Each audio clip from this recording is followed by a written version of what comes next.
Good morning to those of you out there on the West Coast. Good afternoon to those of you here on the East Coast with me. It's a nice day. I'm looking forward to the afternoon so I can get out and actually enjoy it. But for the moment, I'll enjoy it with you. Hey, we're going to be rocking and rolling today and training on something pretty deep in capture and in government contracting. I call it a requirements gap analysis. I think a lot of us do. But I'm going to dive into the depth of that. But before I get started, I'd just like to give a tip for success to those of you showing up early and on time. I really appreciate it. I work hard to prepare these trainings, and we've done 300 of these already. And so it's a lot of work. And when you show up early or on time, it means a lot to us who are putting this together. So my tip for you is slow is fast, less is more. Slow is fast, less is more. That's what I want you to remember.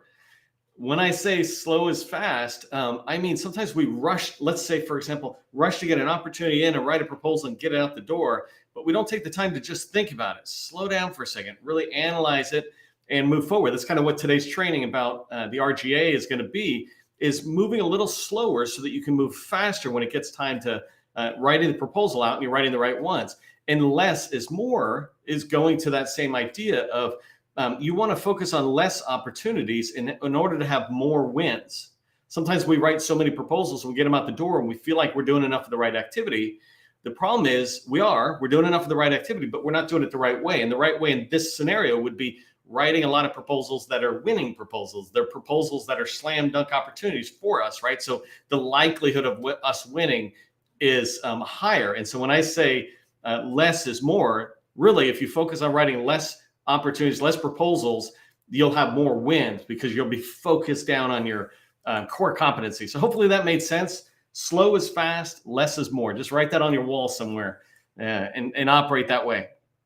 All right, let me turn off my scroll bar at the bottom, check my things. By the way, I just want to say it again, thank you to all of those who put in hello in the chat. I'm not going to be able to look at it at the moment because I want to focus down on the training I'm going to give you. If you have questions about what I'm talking about, today is a very deep training. Everybody should pay attention to it, but it's going to be a little bit more advanced training. So if you have questions, put them in there and I'll try to come back after the training and answer them, or my team will track on them as well.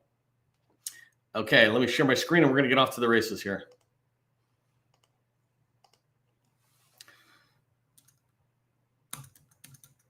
Okay, so I want to start here actually. So today we're going to be talking about the requirements gap analysis, in particular, how using a requirements gap analysis can increase the likelihood of you winning, increase the amount you're winning, right? Less is more.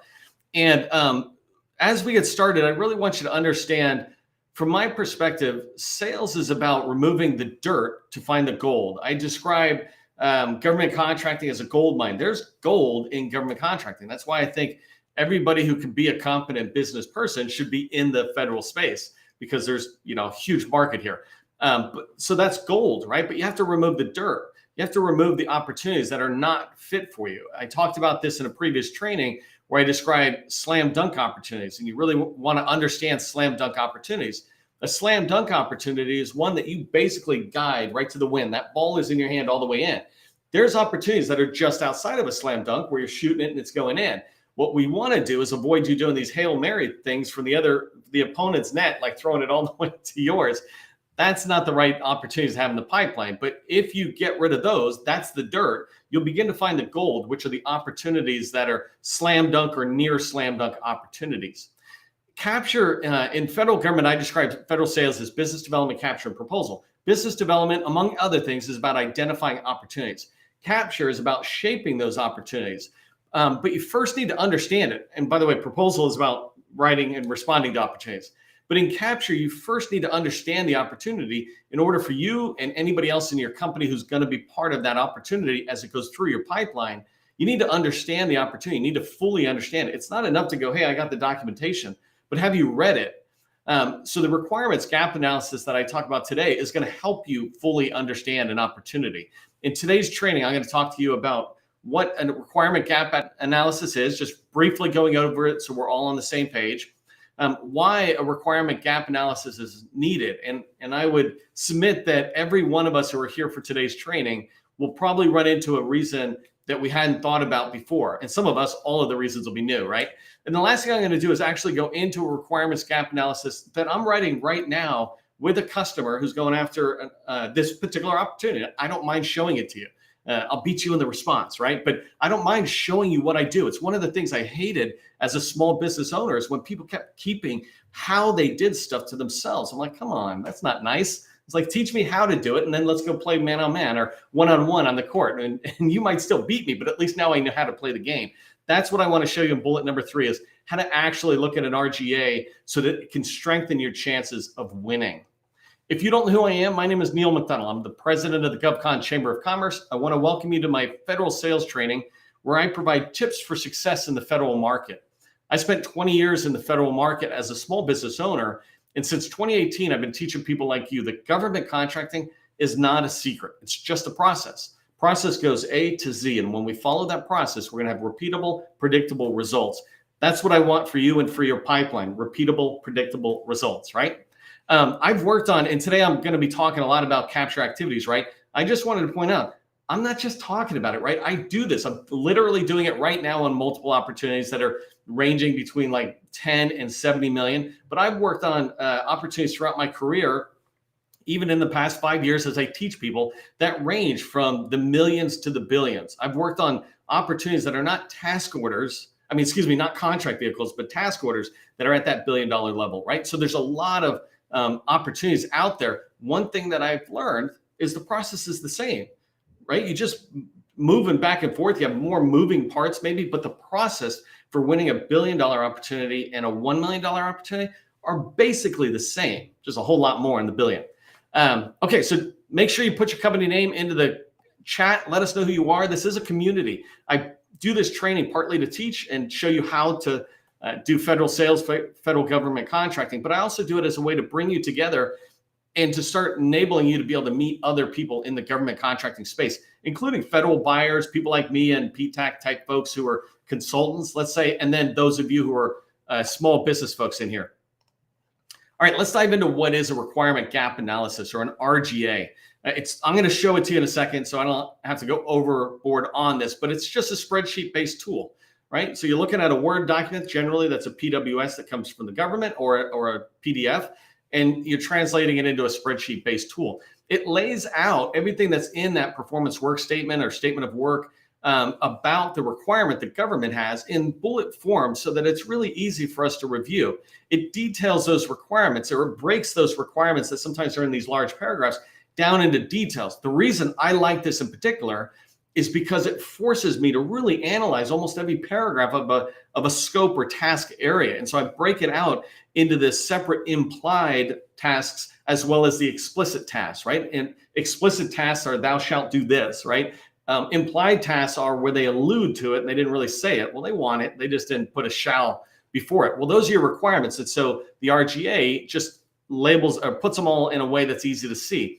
The other thing it does, and I'll show you this in a second, but it gives you a place to be able to lay out the skills and certs, et cetera.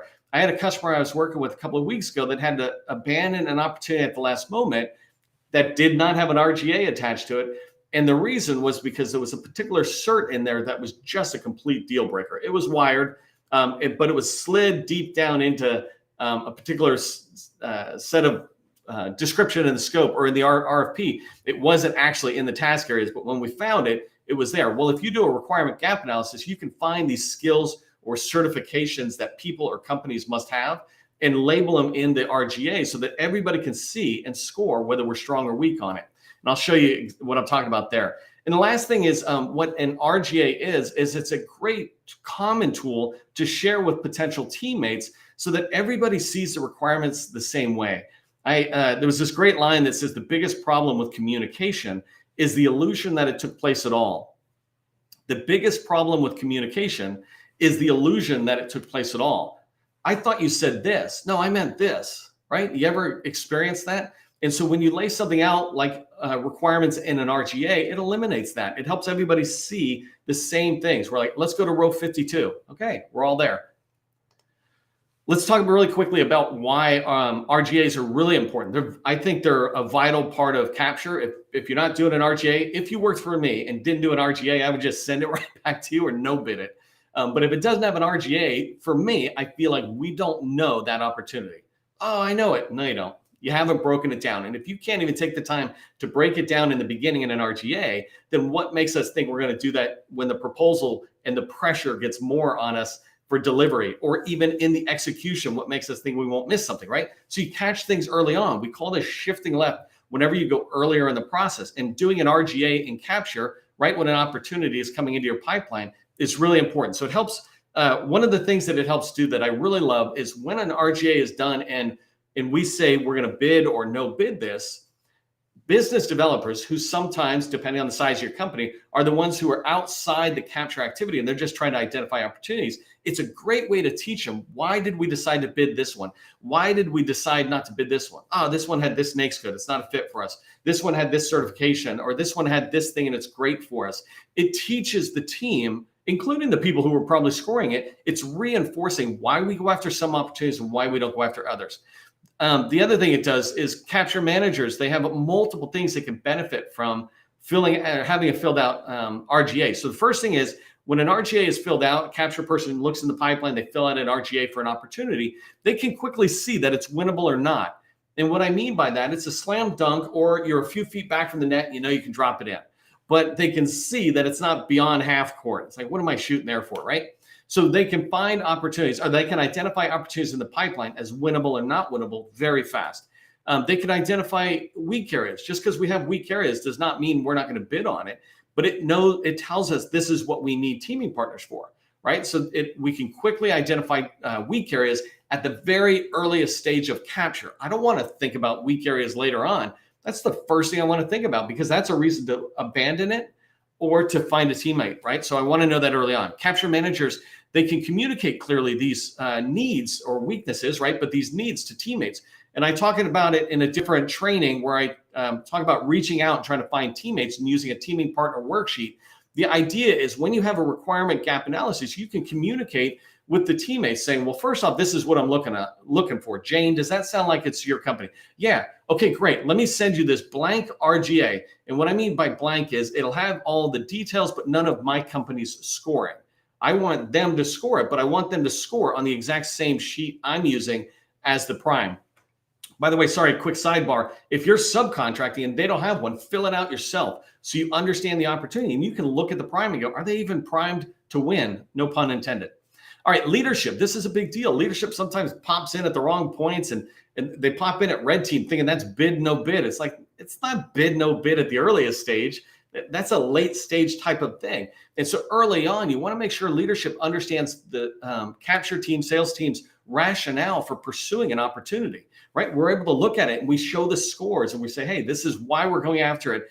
And it brings that leader along. It gets them actively engaged in the sales process instead of being this person at the end who just says yes or no. It's like, well, what was that? Leadership is getting involved early. So going with the idea of bid, no bid that I've been talking about, you should be able to automate at some point your process for bid, no bid. And the idea is you're automating automating based on the RGA. So I give an RGA an overall score. But you can also automate. I describe something called a winning proposal score instead of a P-win. A winning proposal score is this idea of actually knowing the points that add up to 100. What do I have to do to get to 100? Well, the RGA is part of that winning proposal score. And so when you have these tools in place and processes in place, it allows you to be able to begin to automate a lot of the bid, no bid. You spend way less time discussing it. You just look and go, the tool is telling us we should go after it. All right, so let me switch over. I'm sharing my screen, so I'm going to bounce around with a bunch of screens. First stop I'm going to make is just quickly show you. This is what I'm going to come back to. This is the RGA that gets filled in. I'll walk you through it, but before I do, I want to set the scenario up. This is the opportunity I'm going after. This is a real opportunity. It's due in a couple of weeks, so if you haven't started, don't bother starting yet. And by the way, if you want to be part of this and you're interested in a team, let me know. I'd be happy to talk to people. But I want to come down and just show you. This is a really easy PWS or SAL because it's only 8 pages. Sometimes they're 25 or 50 or 100 pages. It doesn't matter. The process is the same. It just might take you a few more hours to complete an RGA, which doesn't matter because if it's more pages, it's more millions, theoretically. All right, so the background in this exercise with the RGA, I don't care. I definitely care about whatever I say. I don't care, but it's not important right now. Here's the scope, objectives. These are cool. That's not what I'm looking for. I'm trying to come down. The RGA really is trying to get me down to this section. So specific tasks, they call them requirements/tasks. Everybody might call it a little differently, but basically you're just trying to find the task areas, right? And in here, I start capturing it. There's a couple of things I capture right away when I start doing my review. First off, I'm like, okay, there's the first task area, and you'll see me document it. But the very first thing, which is highly unusual to me, is I saw this big bold thing underneath task 1. Excuse me. And instantly it tells me that there's a requirement for TSSCI. In fact, you'll notice that as I finished reading this, there's at least 3 LCATs, labor categories, that require a TS clearance, TSSCI difference.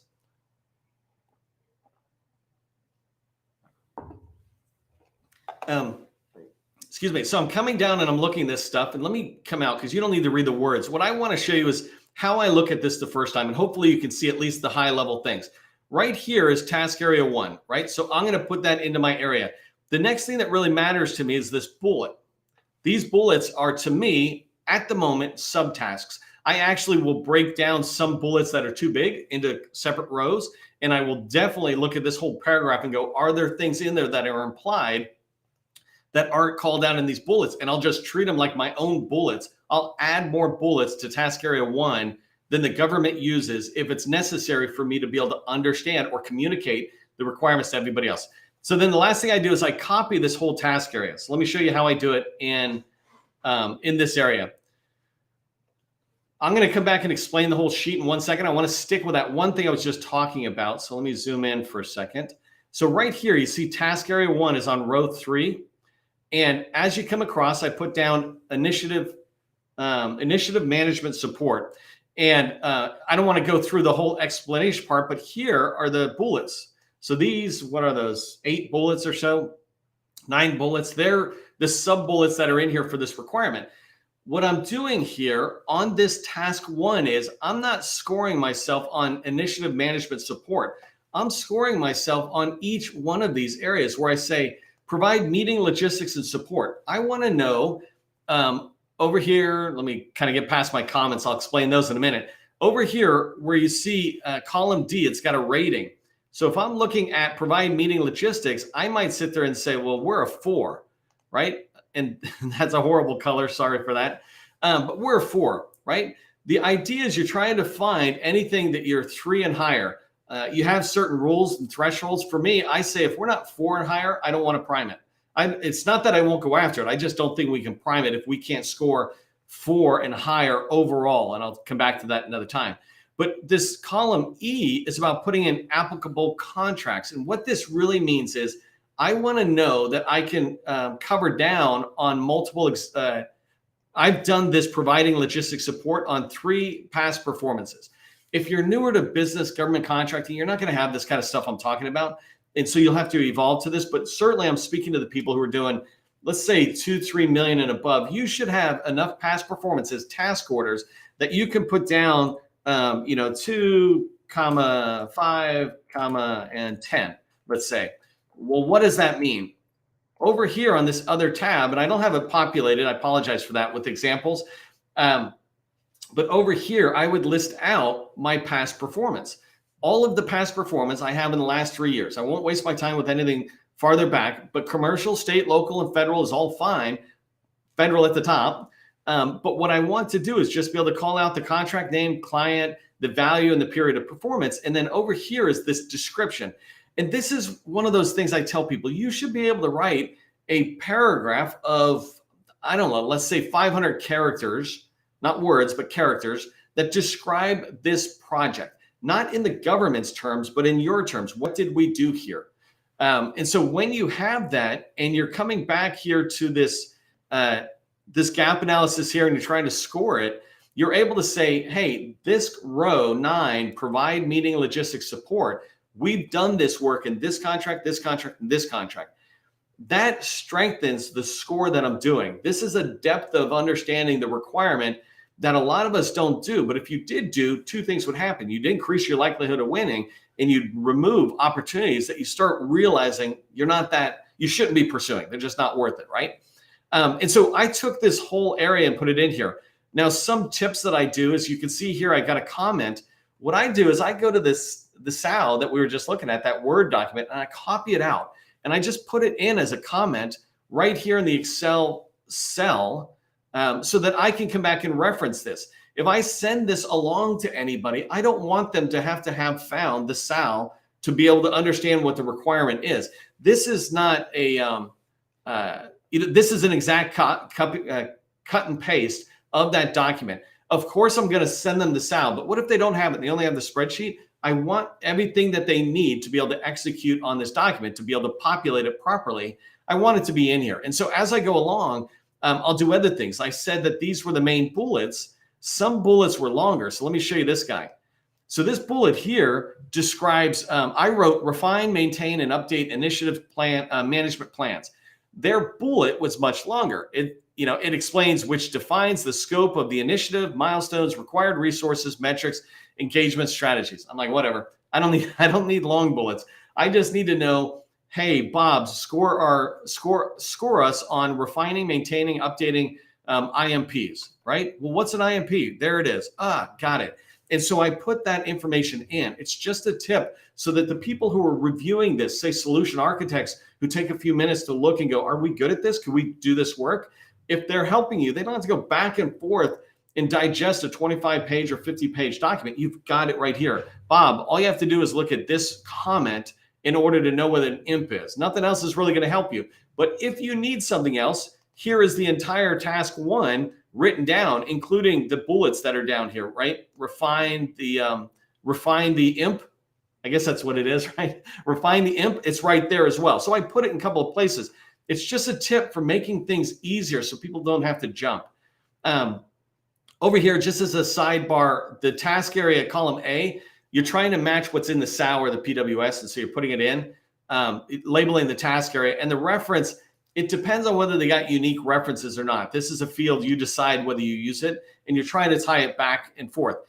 This could be a requirements, a compliance matrix that proposal managers use, but that's not why I use it, and that's not its purpose. So don't confuse it for that. This is at the very earliest stages of me pursuing an opportunity to even decide whether I want to cover down. When I eventually move forward in the sales lifecycle, and I'm going to work with a proposal manager because my company has approved this opportunity to move forward in the sales cycle, when I work with them, this is one of the documents I'm going to give them and say, hey, we've been tracking on it this way. We've been working with our teammates this way. This is what we've got initially.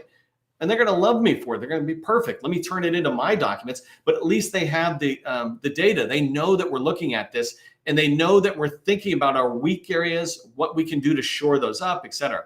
So let me zoom back out for a second because I want to show you more of the page. Over on the right-hand side here, there's a different area. That's where we call it skills requirements, right?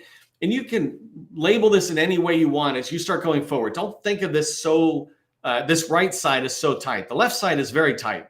You want it to be task areas like I have with gray, and then the yellows are sub-task areas. Whether the government labels them as sub doesn't matter. You want them in there. If they actually label them as subs, you're even better off. But on the right-hand side, I might look at this and say, oh, hey, in order to do IMPs, that last task area we were looking at, I need to have familiarity with this system, that system, this system. In fact, many times when you're working with the Navy or DHS or somebody, they say, I need you to be familiar with our particular enterprise level system called this. It's like, okay, well, it's a little bit of wiring and it's a little bit of the government protecting themselves saying, I need somebody who knows our inside systems. And so when you see those in the PWS, SAL, and any of the documentation, you list them out here. So you're covering down. Do we know that? If we don't, let's get a teaming partner who's got that information. Right here, government security, right? There's different things. They might say CMMC, level 3, whenever that starts working. But here, they've got SCI. We're like, okay. And then as I read it more, it says there's 3 labor categories. This is really important because as I'm talking to my company and I'm telling them, hey, I'm going after this opportunity, and I think it's going to be about 50 people, and 3 labor categories are going to need TSSCI. That's cool, Neil. How many of the 50 people will be in those 3 labor categories? Because that tells me how hard that recruiting effort is going to be. Finding somebody with a TSSCI is very hard compared to finding somebody with a TS clearance or with no clearance, right? As you go down in that level, it becomes easier. And so we need to know that early on, because we don't want to get to the end. And what if the actual RFP comes out and it says, hey, here's the key personnel. You must have them already and give us the resumes. Well, your company wanted to start that early. That's the whole point of capture. Sorry, I'm going off on a capture tangent. Okay, so let me bring you back to the RGA. So those are the two sections you want, right? If there's anything else, you can see it here, software. If there's particular software you must be familiar with, for example, AWS, hey, you need to be able to use this product or that product in AWS, or Nintex, which is my current favorite one to just say, and other skills in here. The reason this is also really cool is I gave you a story where one of my customers had to abandon an opportunity because they didn't have an RGA and didn't see something early on. If you had seen it here, you could go back to the government, and what I would have done is said, that certification you said that was required, only 142 people have it in LinkedIn. So if you go into LinkedIn, try to find people with that cert, 142 people. But if you go into LinkedIn and find a comparable certification that's equal to that and use more throughout the industry as well, 900,000 people are in LinkedIn. And the reason this is really important to you customers is because that means these people are charging a premium. First off, you're paying more, but you're not getting more.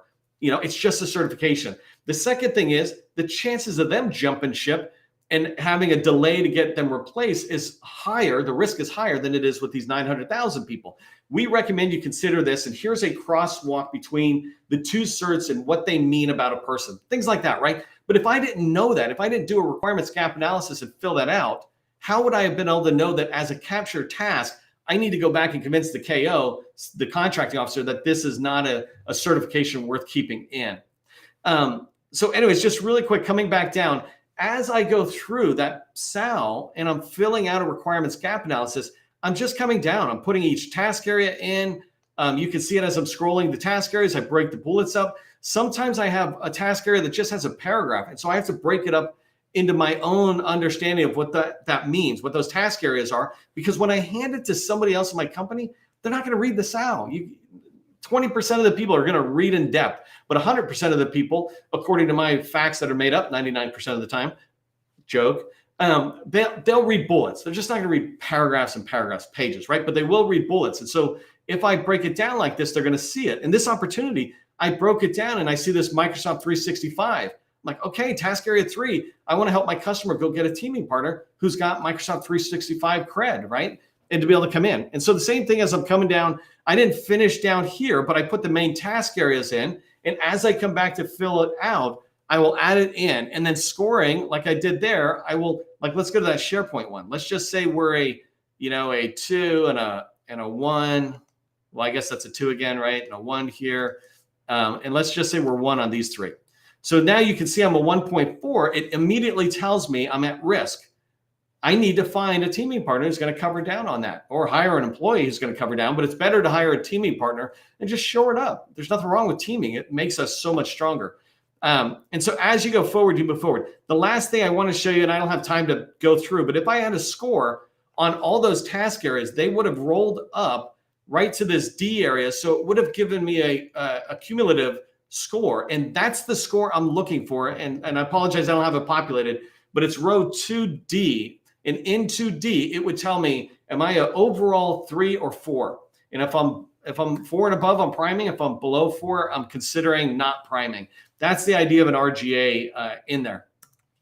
So I know it's a fire hose activity there. It's what I would take 8 hours to teach somebody, or months to work with a company to really help them implement it. But here's what I want you to remember as you think about requirement gap analysis, right? Winning contracts, it's the result of following a process. And using an RGA is absolutely a process, and it's going to guarantee that your pipeline is stronger. It's going to help you remove the dirt and leave the gold. I want you to add RGAs starting tomorrow to the way you do capture, even if it's not on the most recent or upcoming opportunities. If you've got one that's 3 months out, do an RGA and see how much more you understand that.